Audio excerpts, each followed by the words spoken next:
Bonjour, bienvenue en Guyane avec Ovongo pour l'essai de la nouvelle Léon.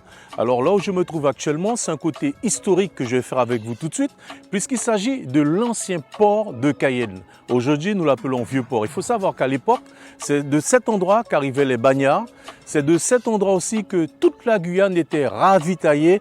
Et bien sûr, c'est de cet endroit que partaient les Guyanais pour d'autres destinations. Mais tout de suite, revenons à notre sujet du jour, puisqu'il s'agit de la Léon. On va commencer par l'extérieur, bien sûr. C'est parti. Pour vous parler de l'extérieur du véhicule, franchement, ils ont très bien travaillé le véhicule. On peut voir cette ligne qui part de l'avant jusqu'à l'arrière pour rappeler ce côté sportif. Voilà. Un peu galbé, un peu musclé. Et ça part jusqu'à l'arrière. Et ils ont réussi l'exploit de faire que cette ligne fasse pratiquement le tour du véhicule. Cette signature lumineuse dont je vous ai déjà parlé, elle vient se coincer entre cette ligne qui part depuis l'avant du véhicule jusqu'à l'arrière et c'est du plus bel effet. Alors bien sûr, des jantes alu avec toujours le rappel du logo SEAT. Alors le seul souci qu'on aura peut-être vu nos chemins en Guyane, surtout par saison des pluies, ce sont ces routes taille basse, quoi. Rappelez que c'est du 17 pouces, d'accord, 225 chaussées de pneus, 225 45. À faire attention quand même sous nos latitudes. N'oublions pas que nous sommes dans un système climatique tropical et par conséquent, avoir des pneus taille basse, surtout en saison des pluies, ça peut être un inconvénient. Nous revenons sur cette face avant du véhicule qui a complètement changé. Avant, sur la Léon, je dirais que la face avant était un peu biaisée. Aujourd'hui, ils ont mis une face avant complètement droite, d'accord, avec intégré dans cette face avant tout le système de détection et d'assistance embarqué. Ça, c'est intelligent. Quand on dit Léon, on parle sport. Et pour garder son côté sportif malgré toutes les évolutions, SEAT a décidé de mettre cette petite lame en avant. Ça fait penser un peu à la Formule 1, ça fait penser au rallye, mais c'est pour que SEAT puisse vraiment rester dans cet esprit sport malgré toutes les évolutions. Autre évolution, le phare. Là encore, il faut savoir que SEAT, ils ont décidé de tout mettre en full LED avec une nouvelle signature lumineuse qui va se reconnaître très facilement parce qu'en plus, ils ont essayé de mettre ça entre le pare-choc et le capot. Donc on a l'impression que c'est un regard qui vient de loin et quand on regarde la voiture de face, on a presque l'impression que la voiture nous regarde. En matière de signature lumineuse aussi, ça c'est une vraie réussite, hein. Un clignotant tout au long du rétroviseur. On retrouve ce regard, j'aime bien parler de regard dans le cas de SEAT Léon, où le clignotant aussi, il est assez important, il est assez imposant. Donc en matière de sécurité, là aussi SEAT, ils ont fait ce qu'il fallait. Voilà, je vais vous faire maintenant une présentation du moteur. On va dire que c'est un moteur 3 cylindres, 999 cm3, pratiquement 1 litre de cylindrée. C'est un moteur donc essence, 6 chevaux fiscaux, ça vous développe 110 chevaux.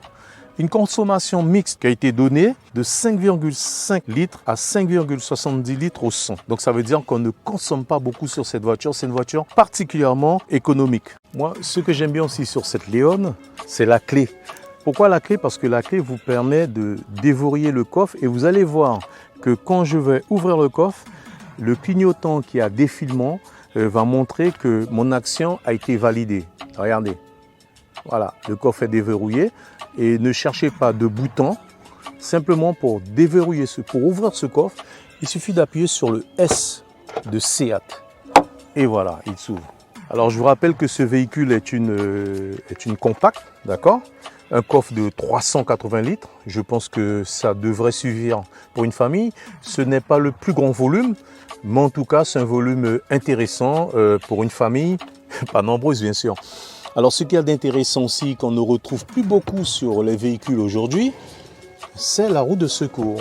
Elle n'est pas aux dimensions des roues normales qui sont sur le véhicule, mais en tout cas, c'est une roue qui vous permet de parcourir un certain nombre de kilomètres. Je dois dire que dans cette Seat, nous sommes bien installés puisque vous avez des sièges à commande électrique. On peut même régler au niveau des lombaires pour retrouver sa position et pour être le plus confortablement possible installé avec un système de mémoire. Vous avez 3 mémoires selon les conducteurs. Donc ça, c'est plutôt pas mal en termes de confort. Voilà, des sièges où nous sommes quand même bien assis, bien installés. Je pense que ça doit être la même chose pour les conducteurs. On se rend compte, quand nous sommes à l'arrière, que franchement, la voiture, elle a vraiment gagné en empattement. Je vous parlais de 5 cm. Et en longueur, elle a gagné 10 cm. Et ça se vérifie parce que je suis un grand. Mais écoutez, il y a beaucoup de place au niveau des genoux. Franchement, on est très à l'aise. On est bien assis. Au niveau de la tête aussi, je ne touche pas le plafond parce que des fois, on a de la place au niveau du genou, mais on n'a pas de la place au niveau du plafond. Et là, ce n'est vraiment pas le cas. Ça veut dire que nous sommes vraiment à l'aise. Petite astuce aussi, au niveau de la place centrale. Écoutez, vous avez un accoudoir, ce qui rajoute au côté luxe, au côté confort. Et bien sûr, avec des poses gobelets.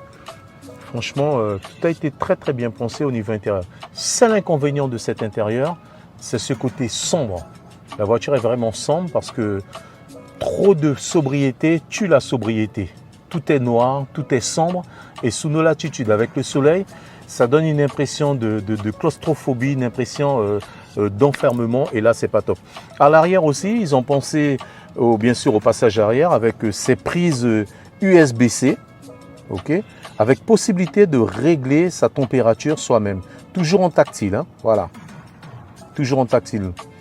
Encore une fois, ne cherchez pas de boutons dans cette voiture. Il n'y en a pas, ces fameux boutons traditionnels. Tout se passe en tactile. Petite question.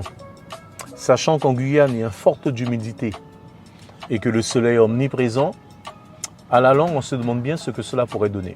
Voilà donc l'intérieur de la Léon. Tableau de bord très épuré, un écran tactile de 10 pouces, un grand écran, qui peut être gênant parce qu'on a l'impression que c'est une appendice qui sort du tableau de bord. C'est un écran particulièrement pratique, il faut le dire.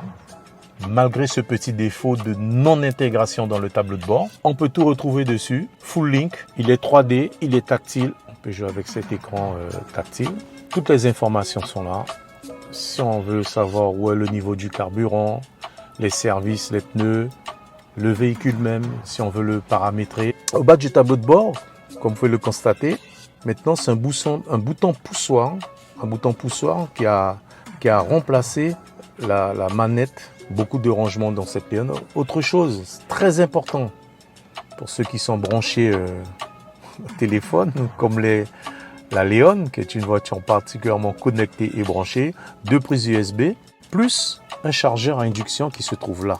Après vous avoir montré l'extérieur de cette toute nouvelle Seat Léon, c'est-à-dire la 4e génération, et l'intérieur, maintenant nous sommes partis pour l'essai route. C'est parti!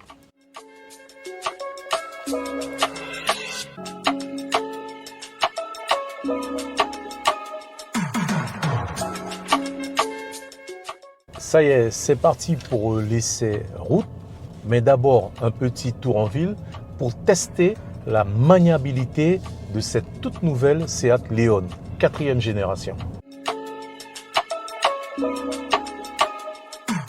Première sensation, véhicule sympathique à conduire en ville.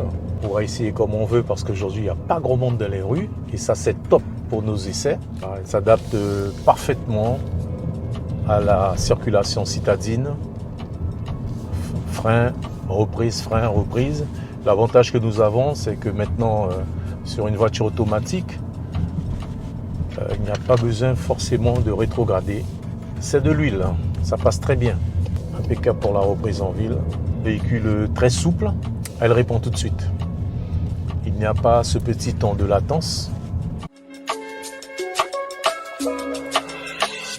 Pourquoi acheter cette Léon? Tout simplement l'attractivité du prix. Alors le modèle essayé est à 28 300, ce qui est franchement un prix particulièrement compétitif. Ensuite, un intérieur où les grands gabarits de nos territoires tropicaux seront particulièrement à l'aise parce qu'elle a gagné en empattement pratiquement de 5 cm. On a vu qu'on avait de la place au niveau de la tête, au niveau du genou. Ça veut dire qu'on peut être à l'aise là-dessus. Ces nombreux rangements aussi, très importants pour les lunettes de soleil par exemple. Et autre aspect qui est particulièrement intéressant dans ce véhicule, c'est que c'est un véhicule, je dirais, épuré, où il n'y a pas de chichi comme on dit chez nous, donc on dira que oui, un bon rapport qualité-prix. Les moins de la Seat Leon, l'intérieur très sombre, sachant que sous nos latitudes il fait chaud et humide, donc on aura l'impression d'être encore plus dans la chaleur. Autre comment dire, instrument pour moi d'une très grande efficacité, mais à mon sens devrait tenir ou pas la langue, ça je n'en sais rien. Bien sûr, les amateurs de Leon nous le diront. C'est cet écran, ça fait une espèce de rajout sur le tableau de bord.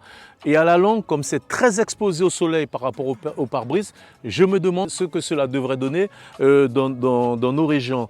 Et le dernier moins pour moi dans ce véhicule, on doit tenir compte bien sûr de l'endroit où nous roulons. Eh bien écoutez, ce sont ces pneus taille basse, compte tenu de nos latitudes, saison des pluies, beaucoup de trous. Il va falloir faire très attention quand nous roulerons sur nos territoires. Voilà les quelques moins que j'ai trouvés sur le véhicule. Ça y est, l'essai de la nouvelle Seat Leon est terminé pour aujourd'hui.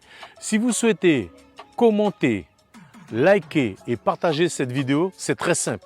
Vous allez sur la page Ovongo. Ovongo vous dit à très bientôt pour un autre essai en Guyane. Salut! I see the people, you know I got the joy.